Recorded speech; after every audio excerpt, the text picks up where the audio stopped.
My name is Brian Talley. I am a former sergeant in the United States Marine Corps. My story spans about 6 years. So I'm going to do the best I can through a PowerPoint presentation that we have for you guys here. If you guys want to track it as I'm going to kind of read through it a little bit, it'll help you kind of stay on the story.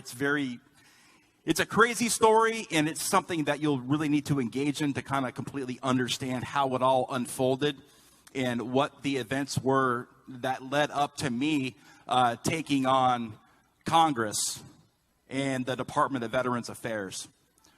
So as you can see, a little bit of my service. Next slide, please. I was living the American dream. I had started a family when I got out of the Marine Corps. I was a successful entrepreneur. I owned a small landscape company. I'm not college educated. I graduated high school, joined the Marine Corps, and then I started a landscape company. Just a regular guy. Just an all-American, tax-paying, community leader, sports, involved in sports with my kids and gymnastics and everything like that. I was doing everything right, paying my taxes, contributing to society in an honorable way. And that picture right there was one of my last pictures that I had with my family where I looked somewhat decent, lean and mean. Well, I was a little thick, but I was, in pretty good shape. That picture was taken only 1 month before this picture right here. One day, January 2016, I couldn't get out of bed. I had a sudden pain that just led me to my bathroom floor where I was just trying to find a relief from the cold bathroom tiles. I was crying. I was in severe pain. My dog was laying next to me. I couldn't use the bathroom. My bladder was absolutely full. It was very uncomfortable. It was a very, very painful moment in my life. The most painful time of my life that I have ever imagined. That picture right there was my very first trip to the VA ER in Loma Linda, California, which is in Riverside. I'm from San Diego, grew up in San Diego. And then I've also spent half my life in Colorado. So I own my landscape company between San Diego and Denver. I kind of went back and forth, with the snow and all that stuff. Next slide, please. When I went into the VA, my wife escorted me in there in a wheelchair because I couldn't walk, and I was in, like I said, horrifying pain. And when I was saw by the clinicians in the VA ER, what they did was they took an x-ray of my back and they said I was fine. I sprained my back, which was weird because I didn't have I didn't have an onset of trauma to fully understand why I was in so much pain. So what the VA ER did is they injected me with opioids and, just Kenalog and methocarbamol and Dilaudid. And they sent me home with bags. Literally had a bag of pills. Next slide, please. And again, my story spans 6 years. So I'm going to try to get through this as quick as I possibly can for you guys. I ended up back at this VA ER 3 times in that week. Same thing. Double shots of Dilaudid, more Kenalog, more pills. You're fine. Follow up with your primary care physician. There's nothing wrong with you. My third trip to the VA ER, I actually had a panic attack on the ER floor. I was in so much pain. So then they had to come out with anti-anxiety meds and all this other stuff to kind of get me to calm down because I was in so much pain again. Pain, again, you cannot even imagine. You're getting 2 shots of Dilaudid. I'd never had a shot of Dilaudid in my life. I've never had a shot of Kenalog, methocarbamol. I've always been somewhat of a healthy guy. My doctor is the VA. And I typically always had good care at the VA. But in January of 2016, I fell through the cracks. I fell through the cracks in ways that I never have that I never saw coming or ever imagined. That someone like me that was living a great life was going to be entering into a storm unlike anything that my family and I were prepared for. So I had months and months of delayed and denied care, denied blood tests, denied MRIs. My wife didn't know what to do. She was advocating. She was doing everything she possibly could to figure out what was wrong with me. We went to an outside provider. At that time, we're 4 months into this. So for that whole 4 months, I'm living in a chair. I'm peeing in a bucket. I still can't pee. 45 minutes, I'm straddling a bucket to drip out because my bladder stopped working. I mean, just everything has stopped working. I was dying in my chair. I went and had surgery at Scripps San Diego, and the doctor opened me up. He opened my back up. And what he found on the operating table was a surprise because he hadn't seen it before. So what I ended up having is a bone-eating staph infection that was aggressively eating my spine and my internal organs for 4 months. So when the surgeon opened me up, what he did is he called in the infectious disease doctor. Infectious disease comes in and says, yikes, looks like he might have bone cancer or something like that. Let's test this guy for everything under the sun. Let's start taking out some spinal bone tissue. Let's start disconnecting this and cutting this. And before I knew it, this surgery lasted well into the 5-hour mark, and my family's like, what has happened here over these last 4 months? So what ended up happening is, I went and I had IV antibiotics. I went home. We're still trying to figure out how I had this bone-eating staph infection that nearly killed me. The infectious disease doctor said I should have died within about 14 days of me having this infection. It should have went septic and just taken over.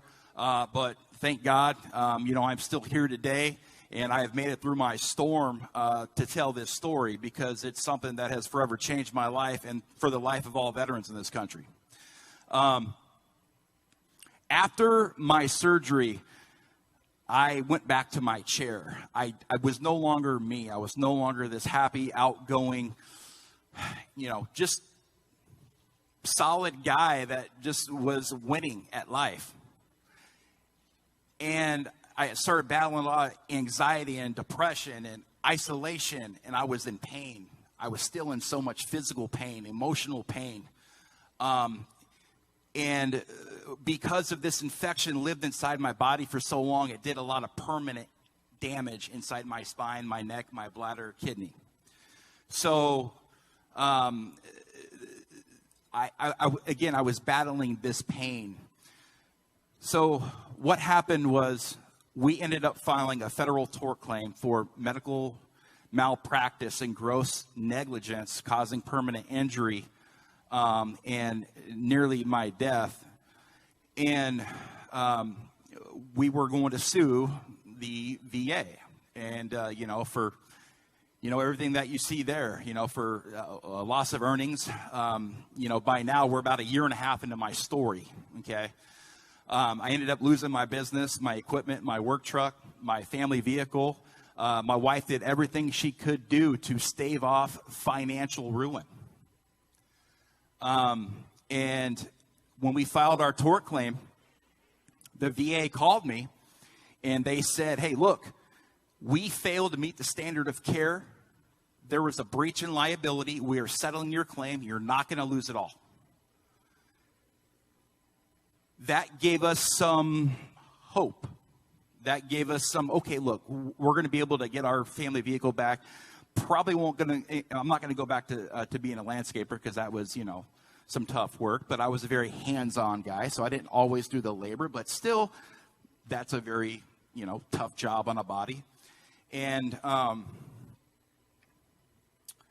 6 months later, after the VA came out and stated to me that they were going to settle my claim, they dropped a bombshell on me. They sent a letter saying that they have now denied all culpability and they have denied my tort claim that they had just stated to me 6 months prior that they were going to go ahead and settle. The Office of General Counsel repeatedly called me. They led me and my family down this garden path, again, stating that everything was going to be okay. You're not going to lose it all. Then the letter stated that they denied it based on a technicality and an employment status because of the doctor that they were going to hold accountable for the injury was a independent contractor and not a VA employee. Now, you got to understand, these independent contractors are full. They are running the VA hospital system. It's a union. Very few VA employees are actually doing the work of taking care of the veterans. A lot of your clinicians and nurses are VA employees, but most of the doctors are all independent contractors. Now, as a veteran, you don't know who these guys are. They have VA badges, they have VA doctor coats on, they have VA business cards. Everything about that clinician states to me that they are an employee of this place. When they sent me that letter, they stated to me, "We're very sorry.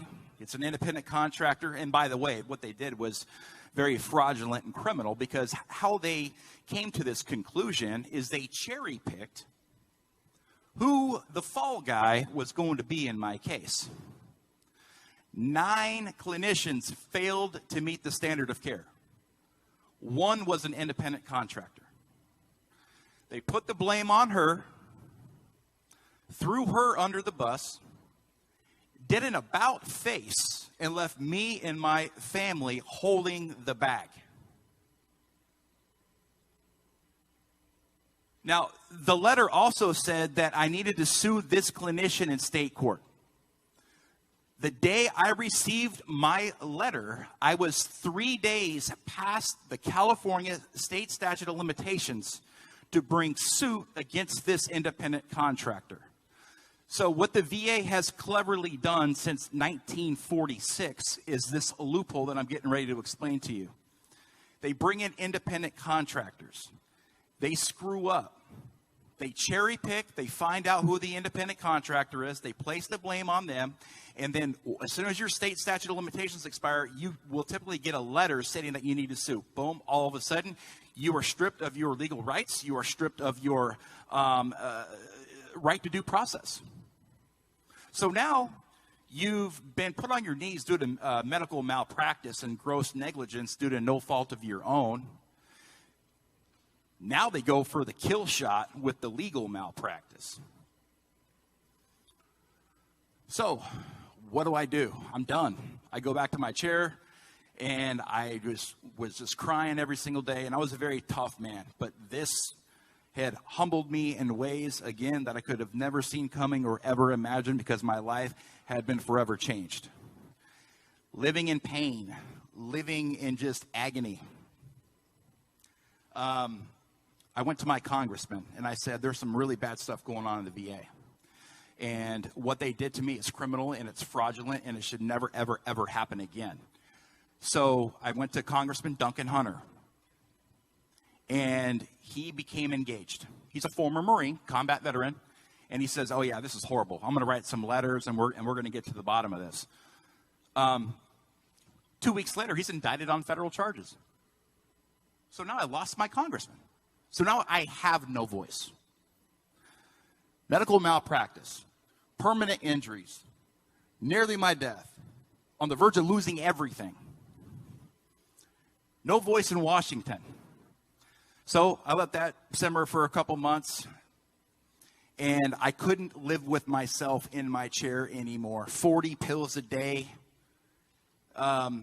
for several years. And my life was that chair. My life, as I knew it, was over. And part of me died in January of 2016 that I didn't even seem to even kind of get back until about 2021.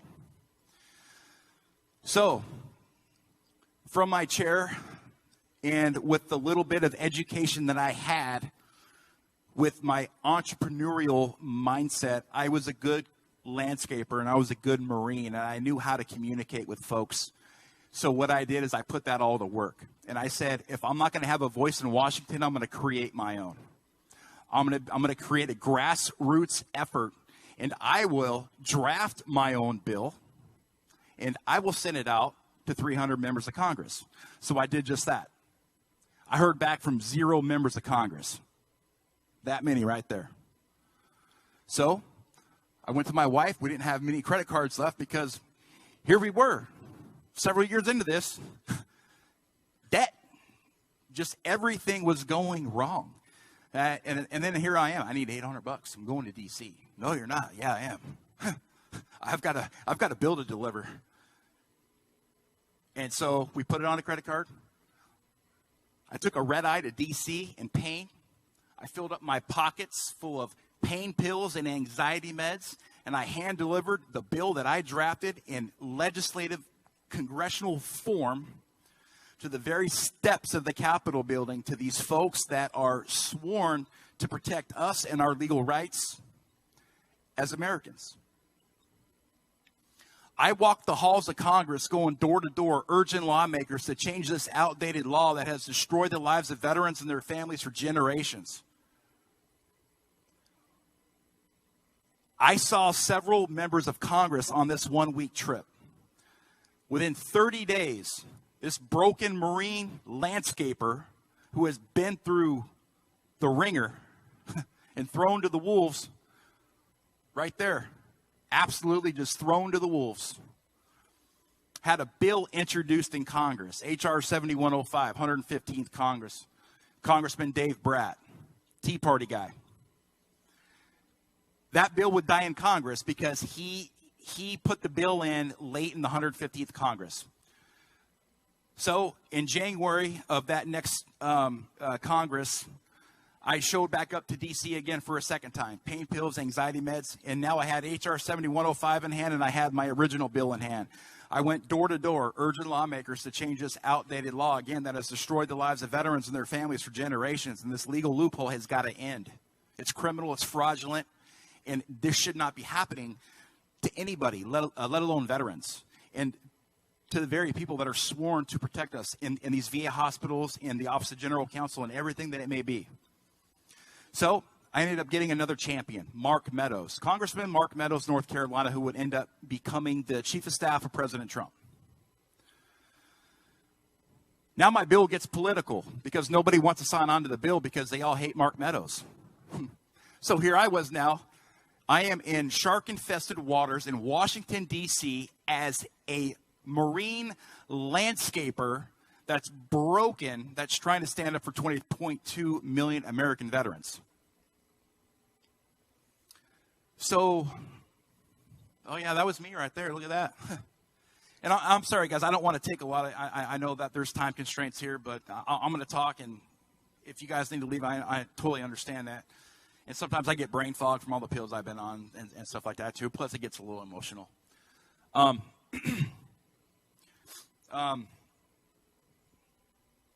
Mark Meadows introduced the bill, my second bill in Congress, and it became political. And I had to earn a seat at the table on the Democrat side. I had all the Republican support in the House, and once I had a seat at the table on the Democrat side, I never got up from my seat until my mission was complete. I met with about 30 lawmakers, Democrats, and I urged them to sign on to the Mark Meadows bill. They would not. However, they said, we're going to create our own bill. So then I had my third bill introduced in Congress in my name that I wrote, H.R. 4526. So now I have a Republican bill and I have a Democrat bill, and I'm in every news headline in America. They're like, dude, this grassroots medical malpractice VA Marine landscaper who's on the verge of losing it all is in Washington. He's playing the role of his own congressman because he doesn't have one. The only district in the United States of America that doesn't have a sitting member of Congress, and it stayed that way for 2 years because Gavin Newsom would not run a special election because that was a Republican seat in California, one of the very few. So Now I had a new bill introduced. I took the Democrat bill and I went back to the Republican side. Again, I had to effectively communicate with members of Congress. I had to stay one step ahead of them. I had to, this was a game of chess. I had to adapt, I had to improvise, and I had to overcome. And I learned that in the Marine Corps. And it's a BAMSIS. It's a begin plan, arrange plan, make the plan, complete the plan, issue orders, and supervise. The same stuff I did as a Marine, I am now doing as my own member of Congress to do their job that they have been elected to do, that they have let down the American people. And they have let down every veteran in this country. So I took that bill. I had a VA hearing. You can keep going. It's me walking the halls of Congress right there. Some of my meetings. First bill. Then that's when things started to really heat up. I had turned my office into a legislative war room. All my landscape stuff was out, and it was all Congress stuff. Every business card, every meeting minute that I ever attended, and who I spoke to, and what I said, and what the details were of everything. I kept a log because I was going after made men. I'm exposing something that the VA has saved billions of dollars on. I was scared. I was scared. It took a lot of courage for me to do this because, at the time, you're taking all these pills and everything, and your mind starts playing tricks on you. Like, is it like the movies? Are they going to come kill me? Just because I'm trying to do the right thing. And these were all thoughts in my head. And again, I was scared to death. Next slide, please. There's the Democrat bill right there, H.R. 4526, Congressman Mike Levin from Southern California, another big champion of the tally bill. Next slide. Third trip, I headed back to Washington, D.C. Now I had their attention. 3 bills introduced in Congress in less than 1 year. 2 different Congresses. Now I'm being pulled over there to do those Washington, D.C. congressional interviews. And look at me. Don't I look like a congressman? But I don't want to be a congressman. Absolutely not. That was never my intention. I had to fit in with those men, though, and those women on the Hill. Because I had a job to do, and I had a goal and a mission in mind. And the only way I could do that with 0 lobbying dollars. Now, you can understand, I'm not a lobbyist, but I learned how to be one. I'm not an advocate. I have no education in any of this stuff. Just brought a regular Joe to the table. And once I had my seat at the table, again, I never gave up my seat until my mission was complete. All the work I've put in, I get a hearing. Great. I'm like, the highs and lows of this, unreal. Because this job didn't come with a paycheck. I'm doing this for the good of the country. For the good of the country. The highs, the lows. My paycheck was when I had a bill introduced in Congress on the House floor. My paycheck was when I had a co-sponsor. My paycheck was getting stuff like that. Hearings. And then all of a sudden, boom, another brick wall in my face. I'm done. I'm like, okay. They canceled my hearing. Everything was going against me. Impeachments, House impeachments, Senate impeachments, coronavirus. Next slide. Then this. I could not keep up. My endurance was shot. I mean, literally, you can't make this stuff up. So what did I do? I told my wife and kids, I'm going to go on the road. And that's when I started to get 1% better every single day and change my life. When COVID hit, it actually saved my life. Because I had spent the last 4 years living in my room, self-isolating, living in my chair, where my kids hung out with me. And my family, I love my family more than anything in this entire world. And we never broke. unscathed, unscratched. Been married 24 years, have 4 beautiful children, and unfortunately, they've grew up with their dad in this VA process of bureaucracy and government failure. I went on something that I created called the Tally Bill Roadshow. And when everybody was going inside, I got up and I went outside. I was doing the complete opposite. I went and I toured 8 states in 7 days. In every single congressional district in my path, I stopped. I knocked on their door. Oh, we can't open the door because of COVID. It's okay. Come to the door. I got something for you, and I got a bill. I need you to sign on to this bill. Tell your congressman to sign on to this bill. Okay, cool. I toured VFWs, American Legions, AMVET halls. I talked to retirees, World War II veterans, Vietnam veterans, Iraq, Afghanistan, all these wars that our brave and honorable men and women have fought for years, generations. And they started to get behind me. And so that road trip was great. And it was the first time in 4 years I'd gotten out on the open road, and it felt great. And I was like, wow, this is kind of like therapeutic. I had a lot, I was thinking, and everybody was going nuts, and all this chaos was going on around me, but I felt great. You know, it was just one of those life moments that you really have to experience for yourself to really understand, like, wow, like, what am I going through here? Because of that roadshow, I ended up getting like another 20 co-sponsors, and then 5 months later, we had the hearing. But now I couldn't go in person. It was all online. So I read my congressional statement that went into the congressional record, and it went very well. It passed like that in the House VA committee. The only person that was opposed to it was the VA.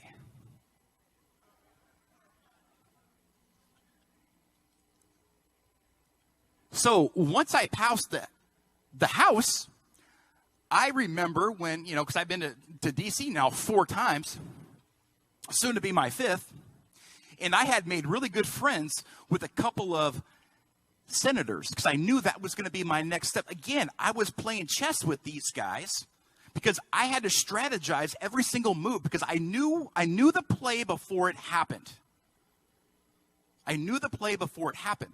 So as soon as I passed the House, I went over to Tillis's office and I went over to Blumenthal's office and I said, guys, look, I've got a meeting with their professional staffers, professional attorneys who write and draft bills. And I said, we got this bill ready to go right now. I need a Senate companion. Time is running out and everything is going on around us. If we don't get this bill passed right now, we won't. And I said, I'm getting tired. I've been lobbying and at this now for years. I just want to get back to my life and start healing. And they said, okay. They took it to the Senate and it passed. In a late night session, I got a call at midnight. In November of 2020. And then it would end up going to the president's desk. See, I like that picture right there because I had to put all these pieces together. Again, I had to play the adult in the room and bring Congress together. In the most divided Congress in the history of our nation. Liberals, Democrats, conservatives, Republicans. It's really all the same. I have seen egregious and horrible stuff in D.C.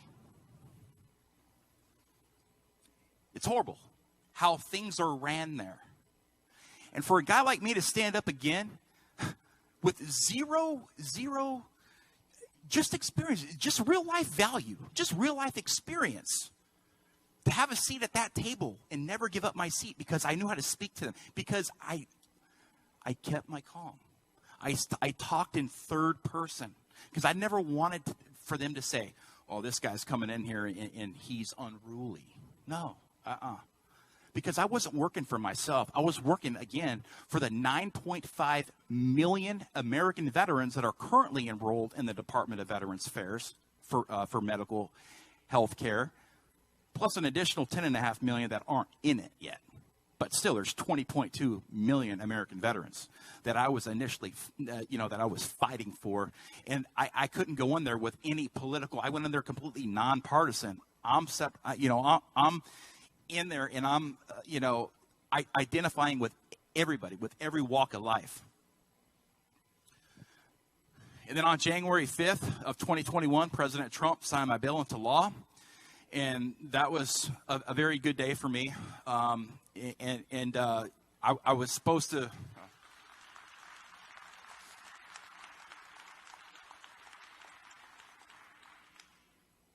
And I was supposed to go on January 8th to go meet him. And all that stuff fell through with everything that was going on in the country. So, again, it was another brick wall.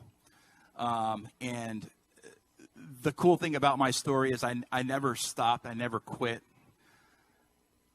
I definitely bend, right? But I didn't break. 4 bills, 2 years, 2 Congresses, both chambers, mission accomplished. When I had set out on this mission, I had one goal in mind. I was going to turn a negative into a positive and create the necessary positive change that was needed to protect 20 million American veterans. I did it. Mission accomplished. And now I get a chance to tell my story. I wrote a book, and this is I think it's my 8th time speaking since September of last year, beginning to tell my story of resilience and perseverance and strength through determination and hope. Again, inspire, right? My kids were watching me. I couldn't quit. My kids were watching me, so I wanted them to be proud of me again, because I was always the provider of my family. And when all this stuff happened, I lost my identity. I lost who I was. So I had to recreate myself. And that's who I did it for, is right there.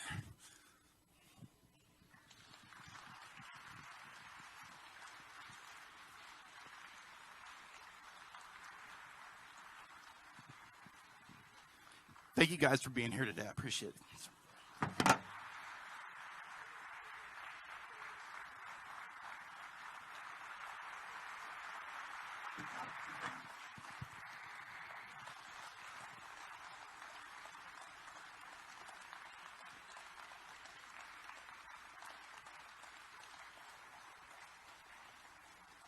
Tell you what, Brian, it's amazing that your story is something that I think everybody can take something and apply it to their own life and to their own situation somehow, some way. Well, as business owners, as Americans, as you see things happen, if you sit back and don't say anything or don't do anything, they're just going to keep rolling over you. But it takes men like this to stand up for what they believe in, to honor our military. But also you did it not just for the 20.2 million veterans, but also every American in this country can be inspired by you and what you just tells them, I have a voice. And you're an American. You can stand up and have a voice. And whether you want to do it or not, I'll say part of the Chamber of Commerce, we advocate for you with these guys. We go to the state level, we go to the federal level, and we have people there that lobby on behalf of your businesses. And we hit brick walls, just like you hit. And I can say I'm totally inspired. I love what I do at the Chamber, and you've even given me more to say it's possible.